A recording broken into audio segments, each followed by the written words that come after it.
right, welcome to Let's Grow Podcast, where we explore the highs and lows of entrepreneurship with some of the most successful and inspiring business here in North Texas DFW area. Each episode, we sit down with a guest who has taken the leap into entrepreneurship, whether it was started by a company from scratch, whether they took over a family business, or they're just pivoting from a traditional career path. We dive into their stories, their strategies, and their lessons learned, uncovering the secrets to their success and obstacles they overcome along the way. Join us as we learn from the best and discover along the way how to grow a business and thrive as an entrepreneur. Today, we sit down with Eric San Miguel with San Miguel Painting. Sit back and get ready so that we can grow together. What's going on, man? How are you? Good. Good, man. So, how's your day been so far? Ooh, busy. It's getting warm. It's definitely getting warm here. So let's just kind of start with the origin story. So kind of take me back, either how you decided to create, San Miguel Painting. What does the landscape look like? How did you get started and everything? Mm-hmm. Yeah, so the business started before I stepped in it. So my dad started in 2005. Okay. So a while ago. So I always kind of grew up in it. Was a part of it on the weekends when I wasn't going to school.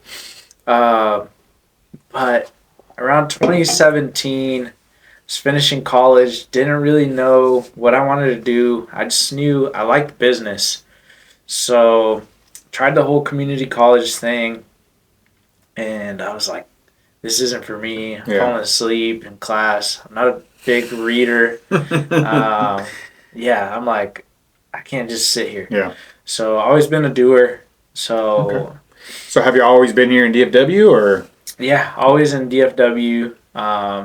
It's funny. I mean, we served more of Dallas, even though we live in Garland. Okay. DFW. Good. I guess DFW got more money, right? No.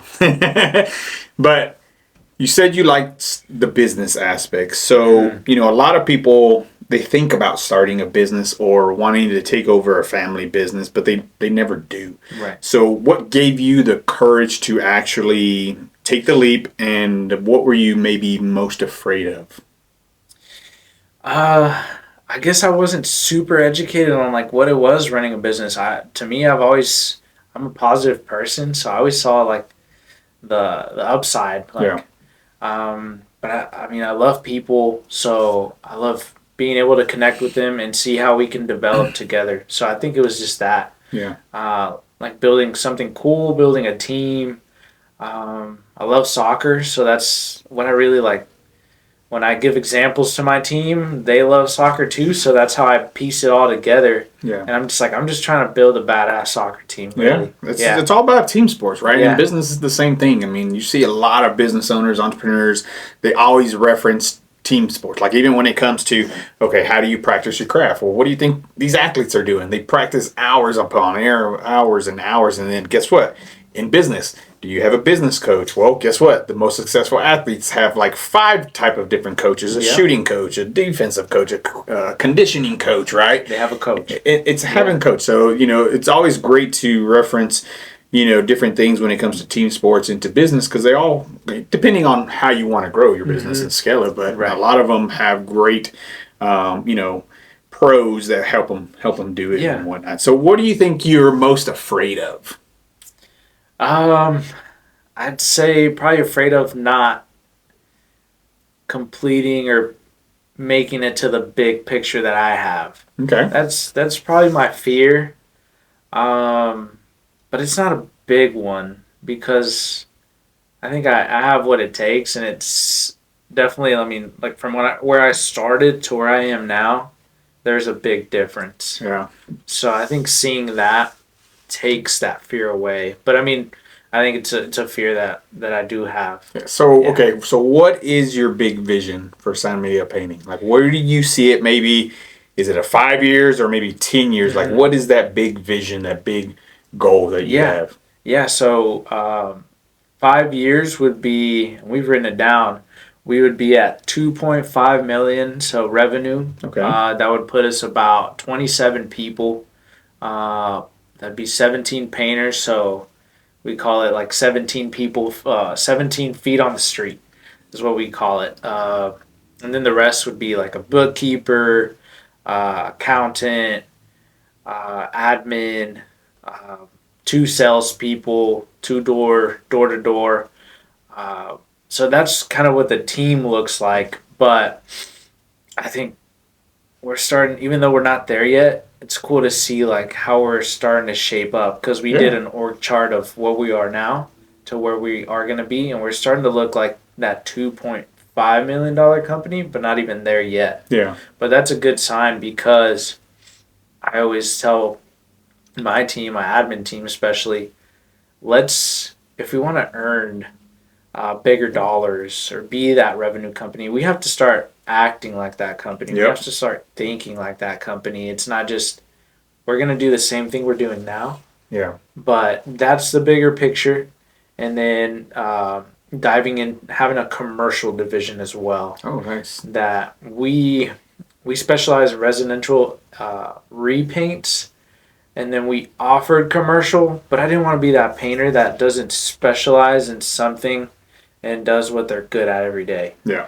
So then we decided one of our big rocks is to have a commercial division, to have people that are solely focused on making those relationships, but knowing how to quote a commercial job and how to produce it. It's two different things. So do you think that's the past 5-year goal? So the 5-year goal is the 17 people on the street, feet on the street. I like that. And then once you've accomplished that, then it's like, great. Now that we have this well-oiled running machine and we've hit our goal, now let's open that commercial division. Yes. So I would say if we can get there by year 5 would be good.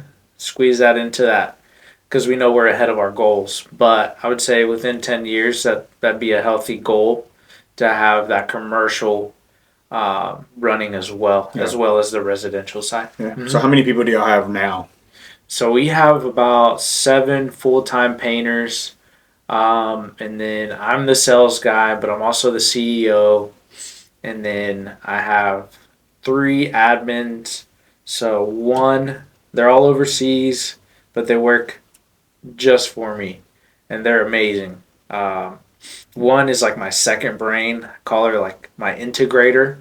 So she's the one that if I don't want to do something or don't have time to do something, she takes that. She makes sure that everybody's reporting to her and getting things done at an efficient time. And then I have another one that's the one that's picking up the phone, lead generation, following up with clients when I don't have time to do so. So something that I've tried to get better at is delegating. And you've done a great job of, because different people have different ways, right? Some use the virtual assistants, location, overseas, things like that. Some people need in-house. Some have a blend of both, right? So, okay, with that, how did you find your virtual assistants? Where are they located, if you don't mind sharing? And how has that not only helped you leverage, but how has the communication been, the processes, the procedures, like, the whole thing, how has it fit? Because you said they all work amazingly, right? Yeah. So first I found them through like a staffing agency. Okay. But basically that connect you with a VA. So remote Latinos, once I had that idea of like what the process looked like, then for the second and third, especially from our coaches, we were able to get that knowledge from them and connect with somebody else that has 7. So he shared some insights, and he was like, you could do it. It's not crazy. It's what we have here. Like, when you interview someone here or wherever they are, you want them to be a quality person. Yeah. So same process. Yeah. So went through Pros Marketplace and hired my own. The second one was about maybe 3 months ago. Okay. And then my third one, who I didn't mention, is marketing focused. So she builds out the content calendar, tells me, hey, I need this, or has access to the whole team through Slack. So she reaches out to my dad, field supervisor, and then his integrator, so his like second brain. It's like, hey, I need this by this date. I'm trying to post by Monday. So Okay. they work well together because I want everybody to be a specialist instead of, Yeah. hey, you're just going to do marketing and then this and then that. Like, I want to take hats off of people. Yeah. Mm-hmm. So, what was the interview process with like these virtual assistants? Was it you just interviewed one and then all of a sudden, hey, they're a great fit, let's hire them? Have you had to use multiple virtual assistants in order to find the right one? So, what does that landscape look like? Yeah, I'd say a little bit of trial and error, especially on the second one, because it was me uh, hiring that person. But so Dana, my manager, my integrator, she does the first initial call, and it's just a Google Meet, 15, Yeah. 20 minutes, and then we have a set of questions that we ask just to make sure that their their mentality is correct, their person, their why is strong enough. So it's nothing related with painting. Honestly, I Yeah. don't want them to know about painting. I can teach that. Yeah. So, is Dana your first virtual assistant? How long has she been with you? A year and 5 months. Okay. Yeah, and she's actually traveled to the United Oh, States. nice. All right. Yeah, To so meet it's her. cool. All Yeah. right. All right. Yeah. Cool. So, trial and error, she takes the first part of it. And then what does the process look like after that? After that, it's both of us. So she kind of hangs around the call. Dana does just to also see, like, pick up on any cues or anything. But then it's just me asking questions, telling them a little bit about me, the company, our vision, and just the culture. I mean, Yeah. I think I just try to make it a cool place to work at and have cool people around you. Yeah. That's really it. Just simple. Yeah. Yeah. So, now let's kind of look at a defining moment of your journey so far. Has there ever been a job or maybe a client or some type of situation that just kind of completely changed how you work or how you do business? Or maybe there was a procedure you're like, oh man, you know what? We had this example, something happened. We need to change this entire procedure so we don't, either lose out or so that way it can provide a better client Yeah. experience or something. Yeah. I would say nothing like horrible, but I think it's a lot of like, oh, well, this wasn't communicated at this part of the journey. So maybe what can we do to like make that so almost like when an athlete watches their own footage, Yeah. they're like, we just lost this game. Okay, what did we do wrong? And also like, what did we do right?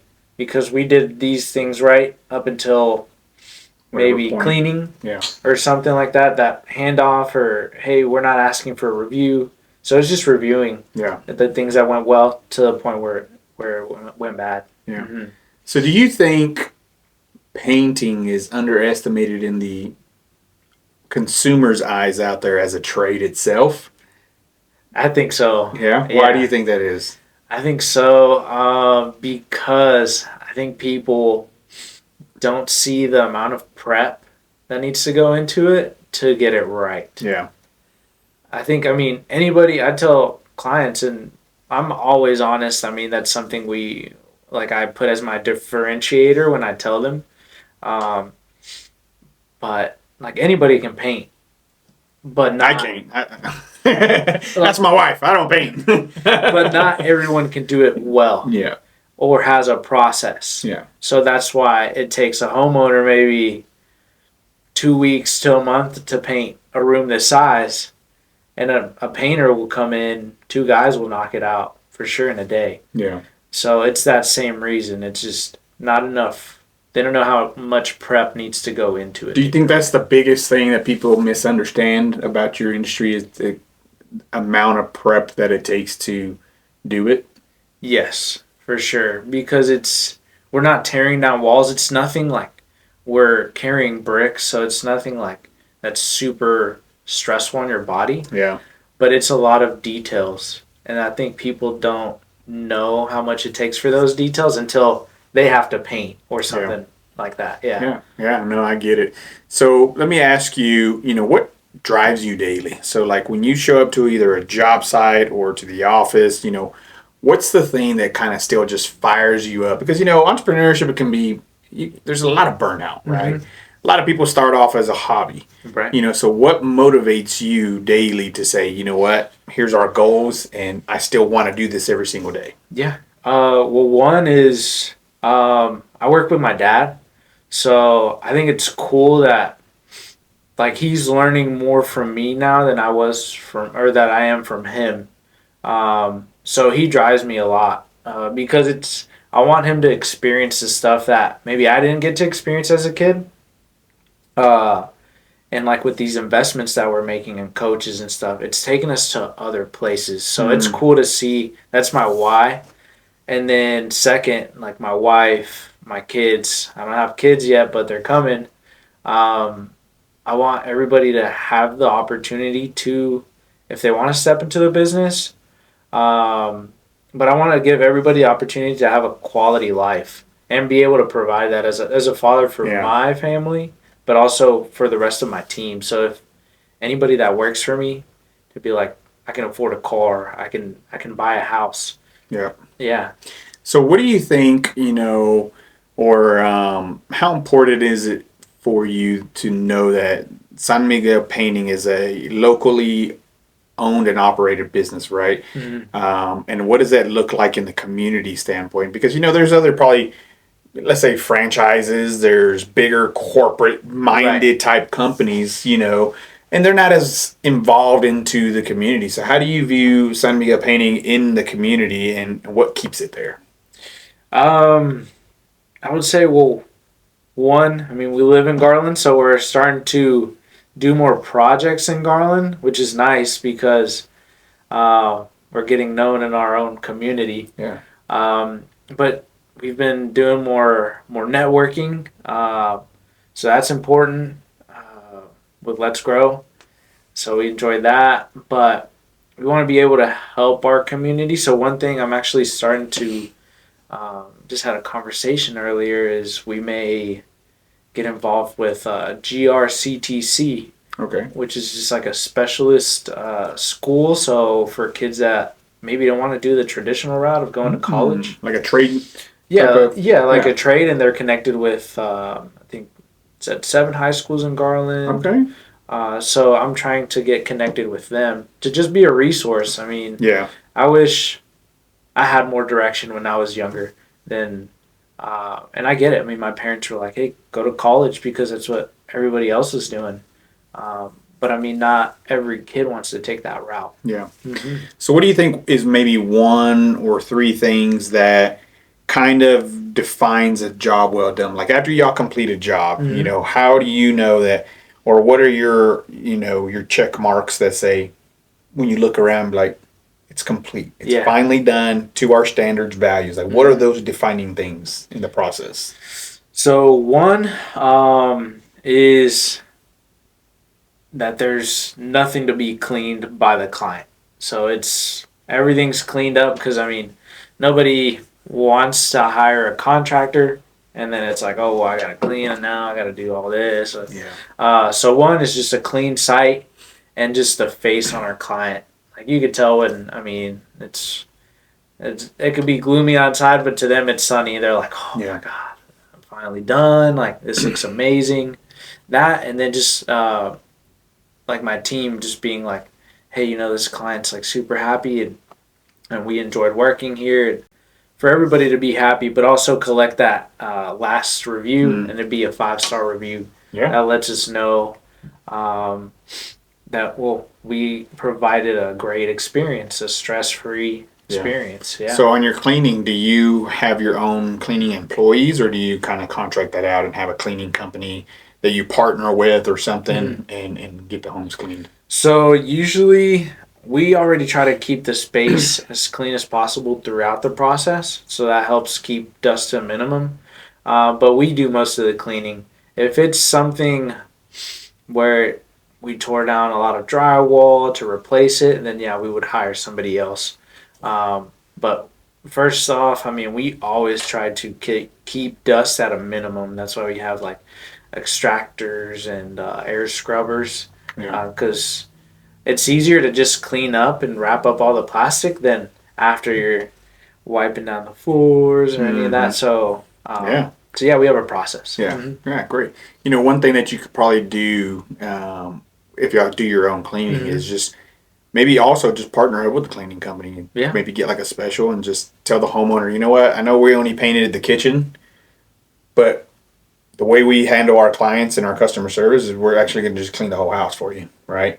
And, you know, it may not be as much, you know, and that small little gesture, one, could probably get you the Google review you want. Yeah. Or two, you're going to go the extra mile and set yourself apart from some of these other companies that don't care about that. And three, you're going to relieve the stress from the homeowner, and their mind may be thinking if maybe overspray or dust got to another little room, even though you had it all covered and taped off, where they're going to probably just clean it anyways. Because, and so maybe if you partner up with the company and just say, hey, you know what, we offer this as a courtesy, we clean the entire house, you know, just it doesn't have to be a deep clean, you know, but because that's what we do in real estate. So when a seller hires us, I tell them, don't worry about cleaning. We take care of it. I have a company. They go in, they clean the entire house, and then that's when we do the pictures, right? They do the bathrooms. They wipe, you know, glass doors. They sweep. They mop the counters. You know, they do all the services and everything. So then that way it relieves the stress from the homeowner saying, how am I going to get ready for pictures? How am I going to do this? And I'm like, look, this is just a courtesy. We do this for all our clients. You know, when it comes to listing homes, we provide the cleaning, things like that. And we just offer it, you know, and it's not even that much. But the relief that they get, like, for instance, we just did one in Wiley this week. And when I told him last week, like, hey, when are you going to be ready for pictures? Okay, let's do it this way. Hey, don't worry about the cleaning. He's like, what do you mean? I was like, yeah, remember I told you we take care of the cleaning. Yeah. My cleaner will come in the morning. The photographer comes in the afternoon. And he's like, oh, thank God. I didn't know how I was going to fit it in with traveling and this and that. I'm like, yeah, we got it.